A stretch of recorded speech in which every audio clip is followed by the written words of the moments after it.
Ni katika moja na mbili, na katika ripoti zetu ambazo imetufikia siku ya leo ni pamoja na ile ya mshambuliaji nyota wa timu ya taifa Tanzania na nahodha Bwana Ali Samata almaarufu kama Captain Diego au Popa amefanikiwa kutoa tuzo ya mchezaji bora wa mwezi Februari katika klabu yake ya PAOK FC ya pale Ugiriki. Na Bwana Ali Samata amefanikiwa kutoa tuzo hiyo na kuwa MVP wa mwezi wa timu hiyo ya PAOK FC.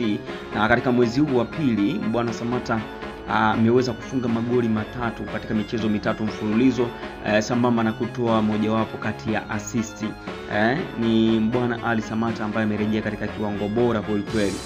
Samata pengine katika kipindi hichi labda pengine anaweza kufananishwa na ule Samata ambaye amechezea KRC Genk kwa mafanikio makubwa, lakini kwa sasa katika mwezi huu ameingia mwezi wa tatu ama mwezi Machi kwa kufunga goli moja, na baada ya hapo akapata majeraha, injury ambayo imepelekea yeye kutokujumuishwa katika kikosi cha Taifa Stars ambacho kinakwenda kuvaana na Morocco katika mchezo wa kuwania kufuzu kombe la dunia.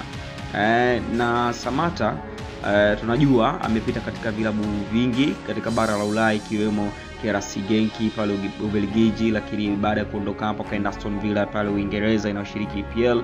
Baadaye akatolewa kwa mkopo katika klabu ya Fenerbahce ya pale nchini Uturuki, na baadaye kanunuliwa mazima na Fenerbahce, kisha Fenerbahce ikamtoa kwa mkopo kuelekea katika klabu ya Royal Antwerp ya pale Ubelgiji, na mwisho wa siku akadondokea tena KRC Genk akarejea nyumbani.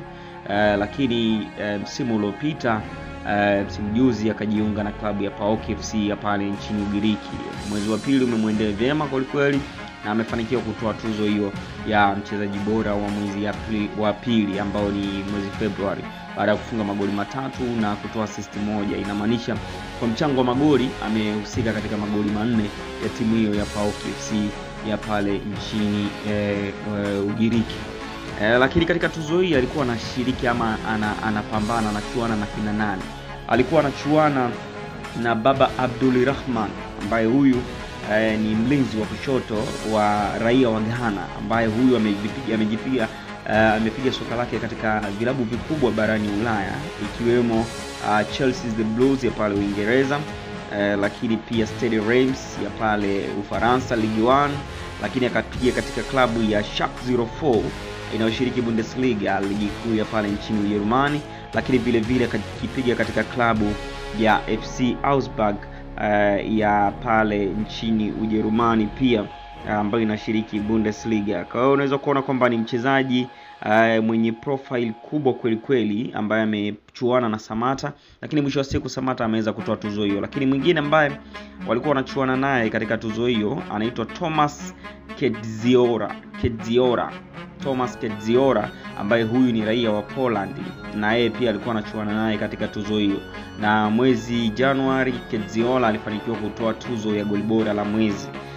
Lakini mwezi huu mwezi wa pili ambao ni February hajaambulia chochote mbele ya Bwana Ali Samata. Captain Diego is back to his best, lakini bahati mbaya amekumbwa tena na majeraha. Kwa hiyo tuendelee kumwombea aweze kurecover mapema na kuendelea kuwasha moto wake kama kawaida, maana watu wengi wameshamkatia tamaa na kusema kwamba pengine ameshazeeka na umri umeshamtupa mkono, kwa hiyo achie vijana waweze kupambana zaidi, lakini bado anaonyesha kile ambacho ana uwezo kufanya kwa ubora zaidi. Captain Diego, shout out to you. Hongera sana kwa kuweza kuiwakilisha taifa la Tanzania vizuri kimataifa. Ni jambo jema kweli. Zidi kufuatilia katika channel yetu ya Rinyo Simulizi TV, na usisahau subscribe kwa ajili ya taarifa nyinginezo za kimichezo zaidi.